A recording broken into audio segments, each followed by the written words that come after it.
Hey guys, how you doing today? Finally got a day off. Got 3 days off in a row coming up here. That's gonna be nice. Just thought I'd pause for a minute and do a recording. I think I think today I want to do a recording on the subject of depression. And depression is something I've dealt with my entire life, uh, since I was 14, when I actually got an official diagnosis on depression. And since then, I've always been aware of it, and I've always done research on it, and always kept apprised of it. Um,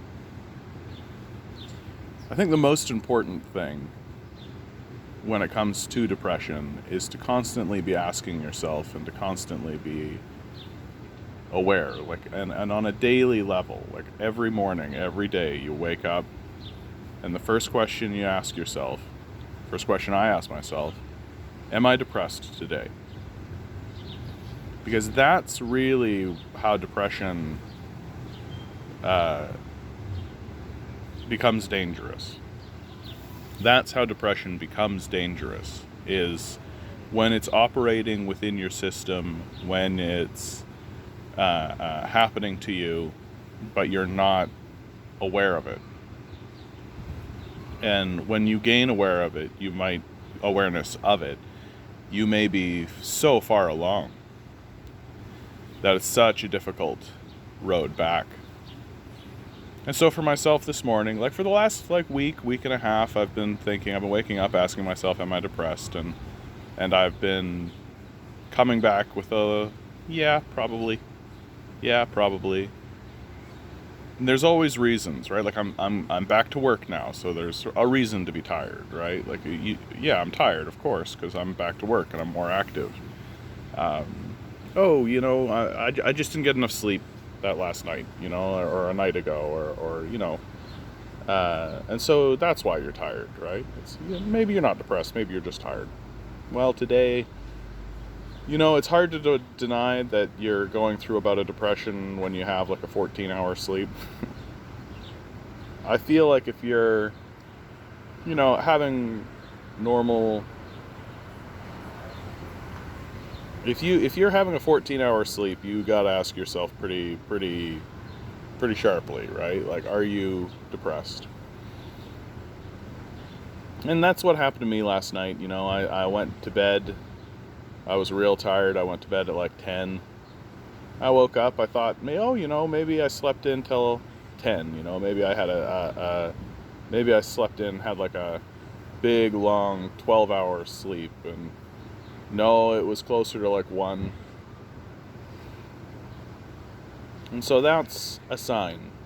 That's a sign. It's not the only sign, of course. For me, it's a heaviness of the wrists and the ankles. It's like a weight, and then there's a weight that exists on your chest. And I've come to think about depression as a spiral slide. And for a long time, people haven't really understood, or they've been trying to understand, like, what is depression, right? Is depression, and there's all kinds of theories, and most of them are right. They just don't acknowledge that the other theories are also mostly right, in my view. Some people believe that depression is simply a physical manifestation, right? It's a chemical imbalance. And of course, the proof in that is that, well, if we give people drugs that to balance out these chemicals, there are positive results. And that's true. I've never taken drugs myself, and that's just a personal decision for myself. I don't hold it against other people if they feel they need to pursue that, because I would say my depression is relatively mild. I don't it's never prevented me from I've never had to check myself in anywhere, and I've never missed work because of it. I feel like it doesn't hold me back the way that higher degrees of depression hold people back. And when I hear people talk about their own struggles with depression, it really does make me realize, like, I'm very mild compared to what some people are dealing with, right? Like, some people, their depression will prevent them from just finishing projects. Their depression will there's a real great version of this, or a real great showing of this in the show Girls, where the main character has this wonderful opportunity in front of her, and all she has to do is produce something that she's been working on her whole life. She just needs to write, and she just can't. It just stops her from doing it, and so the opportunity goes away, and she misses out. And I think I've had minor versions of that in my life, but nothing so grand. And it's like a weight, it's a weight that pins you to the earth and makes it difficult for you to exist in the world and in the space. And that physical manifestation, I think of depression as being on a spiral slide. Well, the physical manifestation of depression is the first level of depression. If you're on the very top of the slide, and if you're not on the slide, then you're not depressed, right? Life is okay. Things are good. I got a little bumblebee friend here. Hey, buddy. He's probably attracted to the sugar in my coffee. And so the first level of the slide is the physical manifestation. It's the weight, it's the heaviness, it's the need for sleep. I've been finding myself enjoying sleep more. Had some wonderful dreams last night with some characters in my past. Wonderful people. It was a very nice dream, actually. I won't belabor it. I don't like it when people start getting into the details of the dream. Unless they pull out a dream interpretation book, then things get fun. I love dream interpretation. The second tier of depression is the mental degradation, right? Like, so you have the physical degradation where things are heavy, things are weak. Next comes the mental decline, right? Which is a difficulty thinking, a difficulty forming thoughts, a difficulty connecting with ideas. So I play chess online every so often. I'm not very good, honestly, and I often play when I'm very tired, and so that doesn't help. But I can tell when I'm not. Part of the reason why I do play chess, right, is that I can tell when I'm playing better or when I'm playing worse, right? And no shocker, right? Like, when I'm well rested and when when I'm not feeling depressed, I play better, and when I am depressed, I play worse. And that's part of the mental degradation of depression, that not only is your body being weighed down, but your mind is being weighed down as well. And then if you continue along the slide, the spiral slide of depression, right?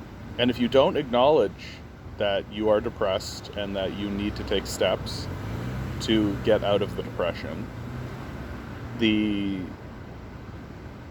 and begin the ascension, right? Begin to climb back up the slide, which is difficult to do because you're not supposed to climb up a slide.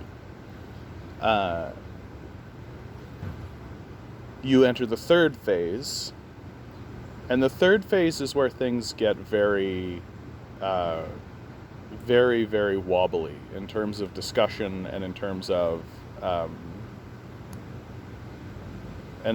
your own being in the world, because the first phase is the physical, the second phase is the mental. Well, the third phase is the spiritual. Not a topic that lots of people like to talk about. I was raised an evangelical Christian in the evangelical churches, so I have a foot in that, and that's always kind of hung with me. I don't really buy into most of that stuff anymore, but I do. But I do think it gave me kind of a spiritual backing that I wouldn't otherwise have. And that's the spiritual communication about depression is very, wobbly, as spirituality often is. And this is the phase where things get difficult, because this is where you begin to deny. This is where the denialism is. If you get down to the third phase, I've experienced this personally. I've seen it in other people. You begin to externalize what's happening to you. And what I mean by that is you begin to think that this is a problem that I don't need to change myself or my own environment. It's up to other people to change themselves and their environment. And while I can respect, part of the reason I do this channel is to try and communicate with other people in order to change the world around us for the better. That begins with yourself, and that begins in your home, and that begins with your own environment first. And you can talk about politics, and you can talk about how, this isn't helping, and all this kind of stuff, so on and so forth. But if you don't act on yourself and in your own environment first, you're not going to get anywhere. And what this does, so let's say you decide to blame your problem on, I don't know, I'm going to pick something random and absurd, okay? Let's say you blame your problem on the power plant down the road. You decide that the reason you're feeling bad is because of the power plant down the road. I'd say you've entered the third stage of depression, where you're not willing to accept your own weakness, your own faults, your own struggles, and you're displacing your energy on something that is external to you and that you don't really have that much control of. And let's say there is something wrong with the power plant down the way, right? But and that's a struggle, that's a fight, that's fine. But if you don't also acknowledge that you have to take care of yourself, and you have to struggle against your own depression because it is part of you, then you can slip pretty easily into a sense of hopelessness. You can see that your struggles are not bearing fruit. You're not getting anywhere. People are not helping you fight this fight that is not necessarily being honestly done. You're deflecting and denying in order to deny dealing with yourself, which is the hardest thing for a person to do, is deal with themselves. And once you enter that hopelessness phase and you continue sliding down the slide of depression, there is you will reach the final choice and the final stop. The final stop being suicide. Not to go all the way bleak here, but that's the truth. That if you are struggling with depression, and if you are struggling with those sorts of mental difficulties, the final stop is suicide. And I myself came up against that when I was younger. And I realized then that there is a paradox that depression presents you. You careen towards suicide because you believe yourself to be hopeless or helpless. There's a nihilistic figure of all of this, that everything fades toward entropy, so why bother? But ultimately, the act of suicide is itself a choice, and it is an act where you take control of yourself, and you take control of what happens to you, and you take control of the situation. And you always have that choice. And if you have that choice, and if you can make that choice for yourself, then you can make lots of other choices for yourself. And so, through the act of suicide brought by depression, it reveals that the helplessness line is kind of a fraud. It's a paradox. You are hopeless enough to contemplate or commit suicide, but not hopeless enough to do anything to improve your situation, right? Like that the hopelessness allows you to do this grand, amazing act, but it doesn't allow you to do small things to help yourself, which is interesting.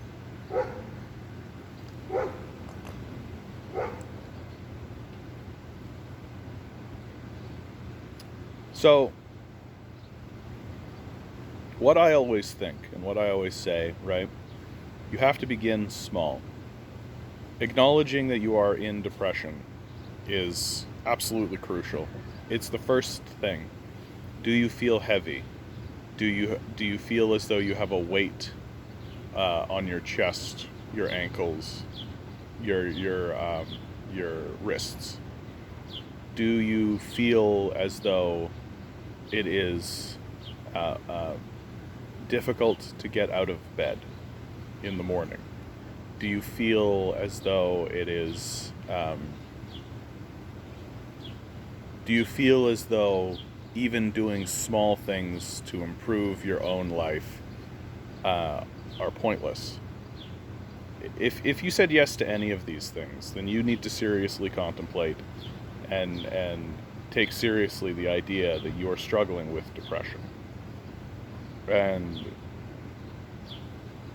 not to be sad or angry about this, because I've actually come to see my depression as a boon, as something that my subconscious does to me as a favor. And what I mean about that is that the body takes in far more information than an individual can process.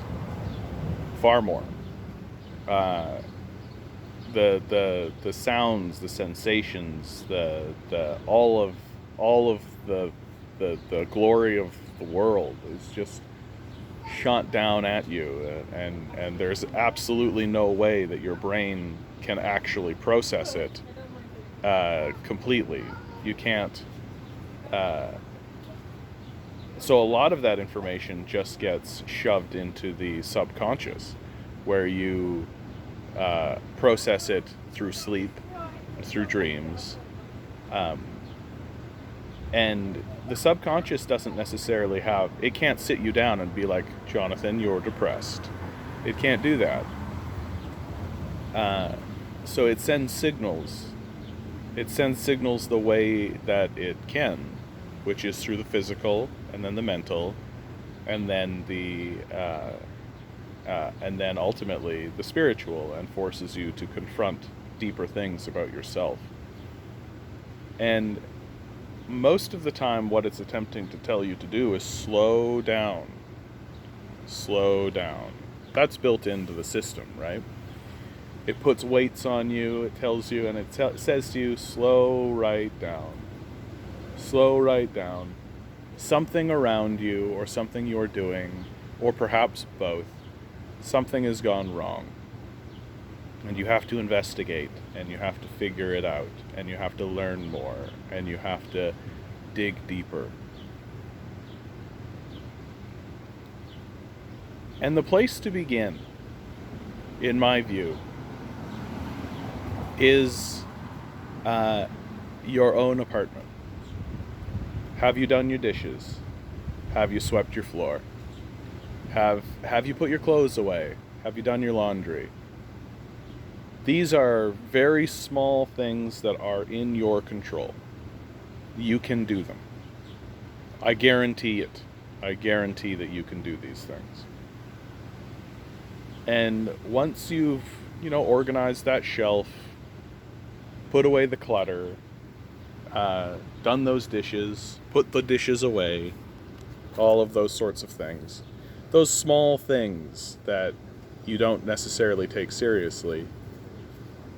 only then do I think can you start to... having a bit of a sun shower here. Gotta protect my phone, so I'm just gonna quickly... But only then can you begin to actually take seriously the idea of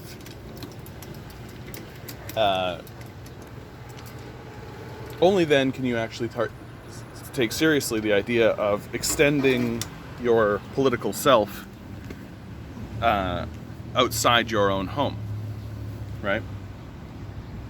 And it'll never be perfect, right? You'll never be completely ready, but doing those activities for yourself and making sure you're taking care of yourself is how you learn to take care of others, and how you learn to, if you set an expectation for yourself, then you can begin to set expectations for others. And if you're not setting that expectation for yourself, then your body's going to let you know. It's going to let you know.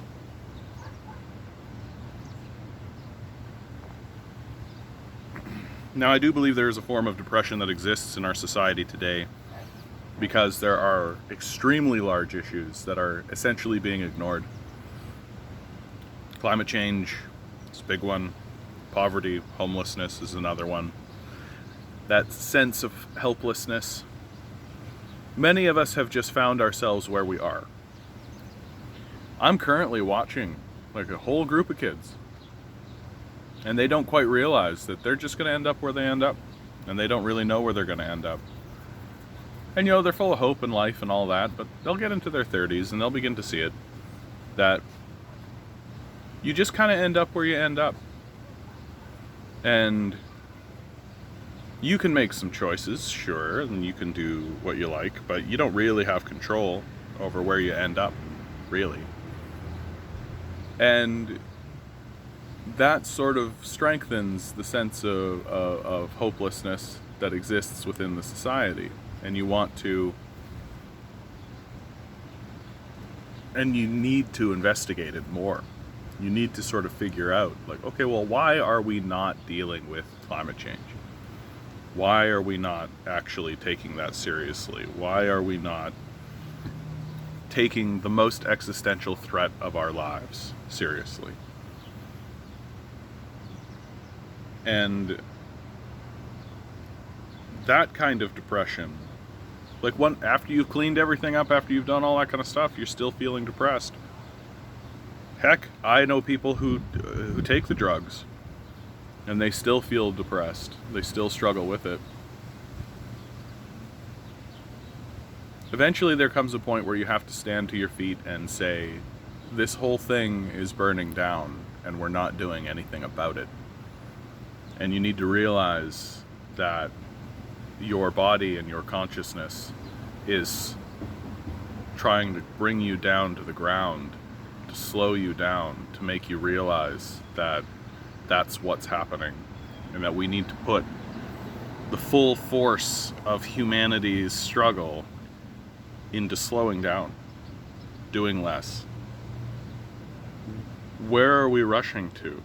Why are we running so hard? Why are we moving so fast? Towards what? For what purpose? To what end?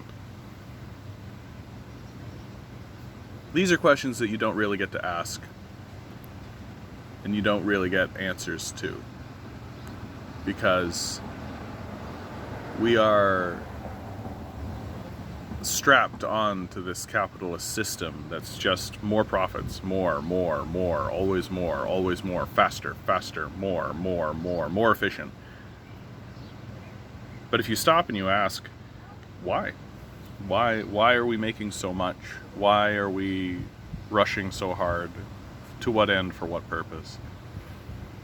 You're just sort of discarded from the conversation. You're not really taken seriously.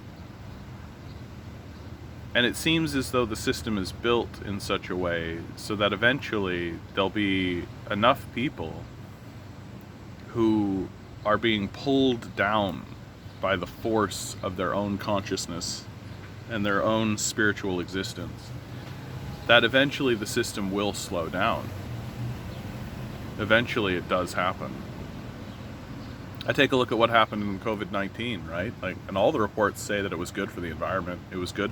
It was good for the structure that we live in, for us to all just slow down. But we seem unable to accept that slowing down is an option. We seem unable to accept that pausing for a moment and dealing with ourselves, not only as individuals, but as the collective, as humanity. We seem unable to do that. And if we follow the trajectory of depression as I've laid it out, eventually we will come face to face with our mass suicide. And that will be something that we as a species will contemplate. And that will be something as a species that we need to deliberate on and make decisions about.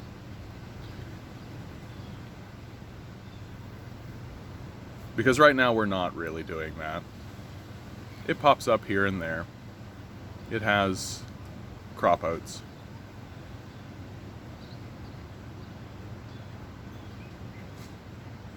But it will come. It will come. I hope you guys are doing well. I hope you're all doing very well out in the world.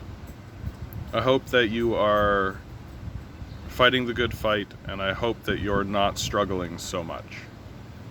And I know that just having this talk has made me feel a lot better. And I hope that you don't feel fearful about making yourself as vulnerable about depression and about your mental health.